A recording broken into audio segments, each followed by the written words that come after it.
Voilà pour notre chronique Hyperlien avec Hubert Mention, ancien avocat du showbiz, auteur et conférencier. On va parler, Hubert, cette fois-ci de la culture. Est-elle une prison? La question qui tue. Oui.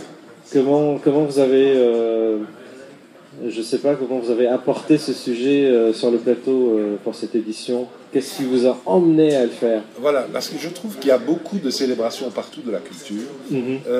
On célèbre les cultures locales, nationales, provinciales, internationales, etc.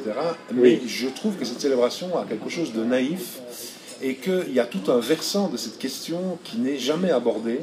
Et c'est fort dommage, parce que finalement, d'abord, qu'est-ce qu'on entend par culture? Mais en fait, la culture, ce sont simplement, c'est ce que disait Lévi-Strauss, c'est la façon de vivre, ce sont les habitudes qu'on a développées parce qu'on vit dans telle société. C'est ça que généralement on appelle la culture. L'idée de base des gens qui mettent la culture au-dessus de tout, c'est une idée qui, selon moi, est complètement fausse, à savoir que la culture rendrait plus humain. Ça, c'est la grande idée qu'il y a derrière les défenseurs de la culture, et c'est complètement faux. On sait par exemple que les nazis, le gouvernement nazi avait parmi les ministres des gens très cultivés. Ça n'a pas du tout empêché tous les massacres. D'ailleurs, il y a une anecdote qui est très pénible à raconter, c'est qu'on dit que pendant la guerre à Munich, il y avait un cycle de concerts de Debussy, et que, à cause du fait que le concert était près de la voie ferrée, on entendait les déportés qui passaient pour aller à Dachau et qui criaient par les wagons, et aucun musicien de ceux qui admiraient tellement Debussy ne s'est levé en disant je ne peux pas continuer dans des circonstances pareilles. Le public, n'en parlons même pas.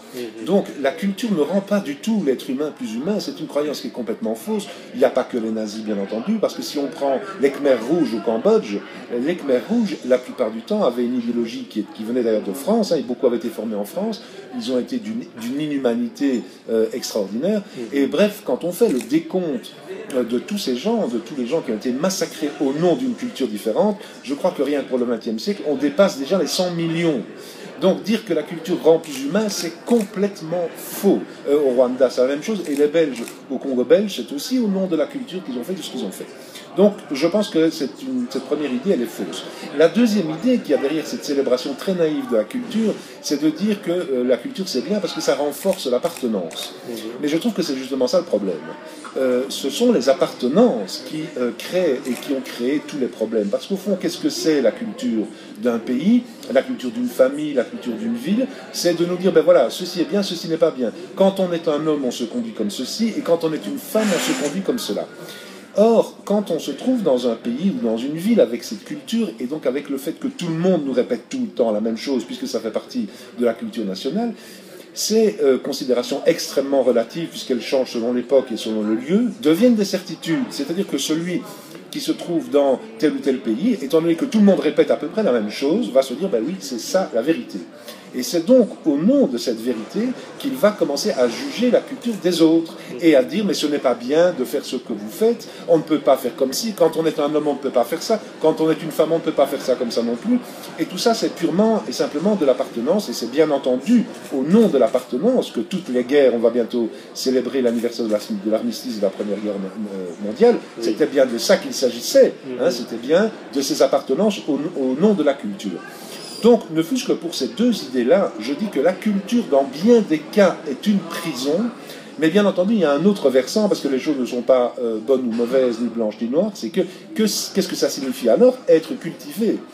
Et je pense que justement, être cultivé, c'est s'apercevoir, par le fait qu'on a visité d'autres cultures, qu'en fait on est conditionné par sa propre culture, et être cultivé, ça devrait être uniquement se rendre compte de la relativité des considérations qu'on peut avoir sur toute une série de choses, qui proviennent donc uniquement de notre culture, et d'aller voir dans les cultures des autres quels sont les points de vue intéressants qu'ils ont sur les choses qui font partie de mon quotidien. C'est ça, être cultivé. Et c'est donc un hyperlien à faire.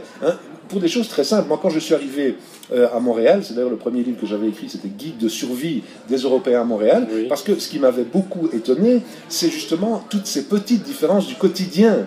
Moi qui étais persuadé que le matin, il fallait manger des tartines à la confiture, eh bien, je m'apercevais qu'ils mangeaient du bacon et des œufs ici, qui d'ailleurs est une invention marketing. C'est les gens du marketing qui ont inventé ça et qui l'ont fait croire à beaucoup de Nord-Américains. Et je voudrais dire, par exemple, à ce niveau-là, que la culture, bien souvent, est ce qui nous empêche d'entrer en contact avec l'autre, contrairement à ce qu'on croit.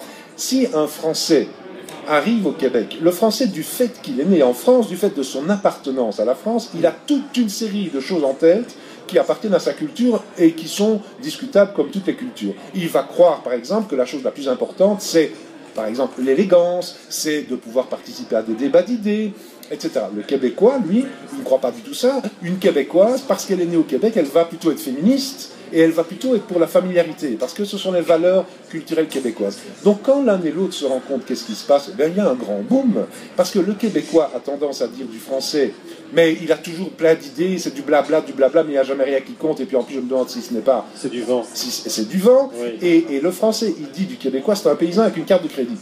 Et donc, si tu veux, les deux n'arrivent pas à connecter. À cause de quoi? À cause de la culture. Donc on dit toujours la culture rapproche les peuples, mais c'est le contraire, c'est la culture qui sépare les peuples. Donc moi je crois qu'il faut avoir sur la question de la culture une définition qui est: ce n'est de la culture que si ça me permet de me rendre compte que je suis conditionné par ce que je pense. Je ne dis pas que c'est forcément mauvais, mais au moins de le savoir. Et donc, la question que je pose à tous les auditeurs, et que je me pose évidemment tout le temps à moi-même, c'est: comment puis-je savoir si ce que je pense est ce que je pense, ou si ce que je pense est simplement le produit de ma culture? Et une façon d'examiner ça très simple, c'est de voir si je pense la même chose que le groupe auquel j'appartiens. Si je pense la même chose que ce groupe, c'est donc que ce n'est pas ma pensée, c'est la pensée du groupe auquel j'appartiens. Donc je n'ai pas de culture, je suis le produit de ma pure condition. Ça devient une culture collective? Ça devient absolument, ça devient un conditionnement, une culture collective. Et je crois qu'il est en train, pour terminer, de se passer quelque chose dans le monde qui ne s'est jamais vu et qui est extrêmement intéressant.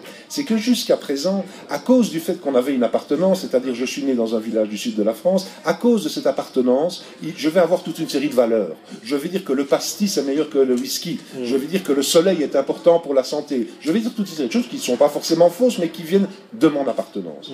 Mais ce qui est en train de se passer aujourd'hui, avec la disparition totale des frontières, en tout cas dans le monde qu'on pratique tous les jours, c'est-à-dire le monde virtuel, ce qui est en train de se passer, c'est le contraire. C'est-à-dire que c'est à cause de mes valeurs que je vais choisir mon appartenance. Donc ce n'est plus parce que j'ai une certaine appartenance que j'ai certaines valeurs, c'est au contraire parce que j'ai certaines valeurs que je vais vouloir appartenir à certaines communautés, et c'est ça qui va faire que le monde va changer. Ce sont des gens qui créent des communautés à base des valeurs auxquelles ils croient et qui ne sont pas forcément les valeurs de leur appartenance de base. C'est l'antidote. C'est l'antidote. C'est l'antidote. Ouais. Et c'est en quoi la culture est utile. Et évidemment, j'encourage tout le monde à connaître très bien la culture de son pays et à se rendre compte aussi que ce n'est qu'une culture parmi d'autres et qu'il y en a d'autres qui ont des points de vue extrêmement riches et extrêmement intéressants sur d'autres choses et qui sont aussi vraies que les miennes, qui sont fausses.